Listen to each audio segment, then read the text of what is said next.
उधर लिखित में हमने एक एप्लीकेशन दी कि मैम जहां हमें गवर्नमेंट लैंड जो है लोकेट करके दें। उन्होंने हमें 5 दिन का टाइम दिया जी, काउंसलर साहब आप 5 दिन के बाद आओ, हम आपको जगह लोकेट करके देंगे। हम वहां पे गए 5 दिन बाद, तो जवाब क्या था? जब हमने सवाल किया अंदर जाके कि मैम क्या बना हमारा, उसका नैब साहब को पता है। हम नैब साहब के पास जब गए तो वो कहते हैं आपने जगह लोकेट कर ली।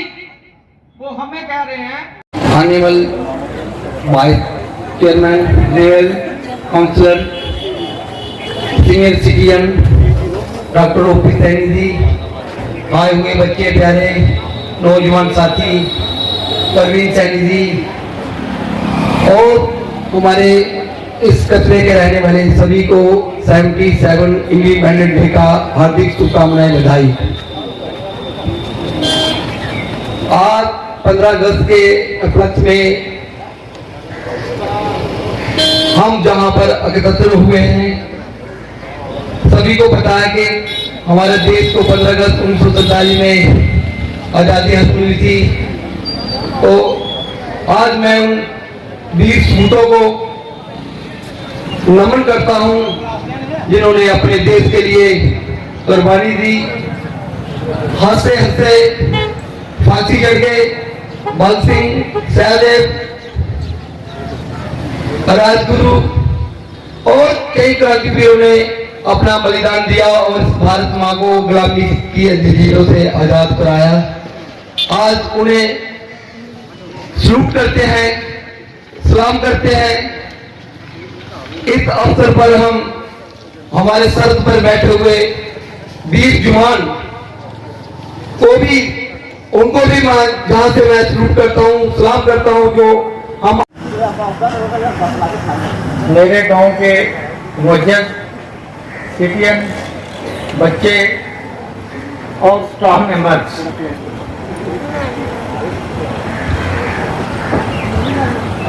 आज मैं सबसे पहले आजादी के 77वें वर्ष पे अपने गांव वासियों को हार्दिक शुभकामनाएं देता हूं और अपनी ओर से सारे देश के लोगों को हार्दिक शुभकामनाएं देता हूं। आजादी आजादी हम कहते हैं, आजादी तो हमें मिली, लेकिन मानसिक रूप से हम आज तक भी आजाद नहीं हैं, क्योंकि ये जो सिस्टम है, ये सिस्टम ने हमें आज भी गुलाम बना के रखा हुआ है। तो मैं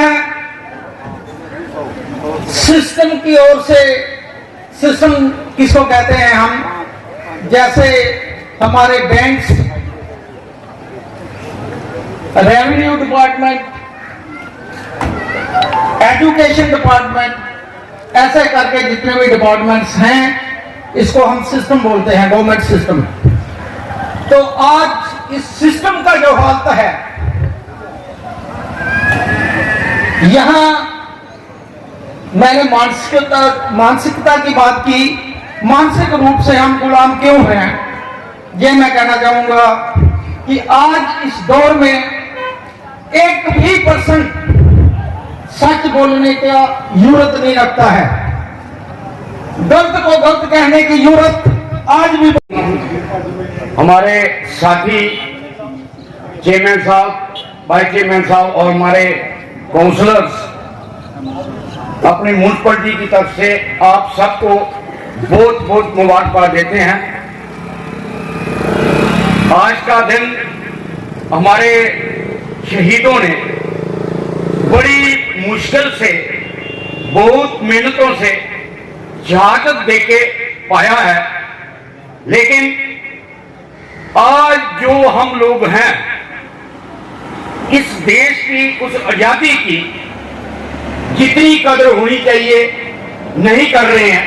क्योंकि इस आजादी की वजह से ही हम लोगों को वोट डालने का हक मिला, आप लोगों को काउंसलर चुनने का हक मिला।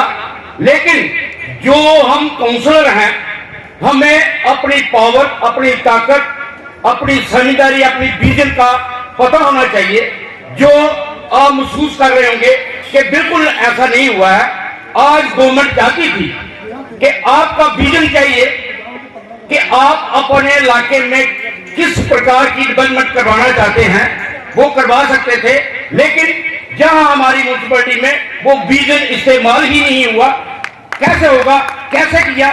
लेकिन अफसोस ये रहा कि जब किसी चीज हम ये सोचें कि नदियां बहुत मजबूत हैं, लेकिन नहीं, तब तक नहीं जब तक ये सुंदर बूंदें जो मेरे गांव के लोग बैठे हैं, जब तक ये न बरसेंगी, नदियां कुछ भी नहीं है।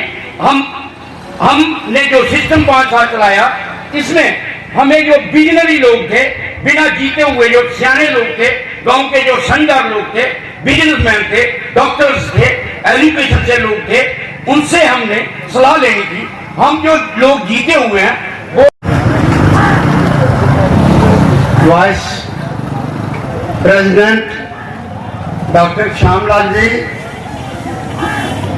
मुझे ईओ साहब नजर नहीं आए, मैं उनको भी खिताब करना चाहता हूं। एसएचओ साहब, 13 वार्डों के काउंसलर साहबान, अरनिया टाउन के और बाहर से आए हुए मोहतबर साहबान, देवी और सज्जनों, मेरे से पहले जो वक्ता बोल गए हैं, मैं बात सुन के बड़ा हैरान हूं। 5 साल के लिए हमारी जनता ने इनको टाउन की, हमारे इलाके की डेवलपमेंट के लिए एक मैंडेट दिया था, लेकिन इन्होंने ये बता दिया कि ये आपस में लड़ते रहे और किसी को खुल के काम करने की इन्होंने इजाजत नहीं दी। मैं इसके लिए उन भाइयों को, जो 13 काउंसलर चुने गए, उनमें बहनें भी थे, बेटियां भी थी, सबसे ये कहना चाहता हूं, इस परिवार में आपस में इत्तेफाक ना हो, जिस घर में इत्तेफाक ना हो, जिस टाउन में इत्तेफाक ना हो, वहां की डेवलपमेंट नहीं होती। लेकिन उसके बावजूद भी श्री रमेश जी और उनकी टीम ने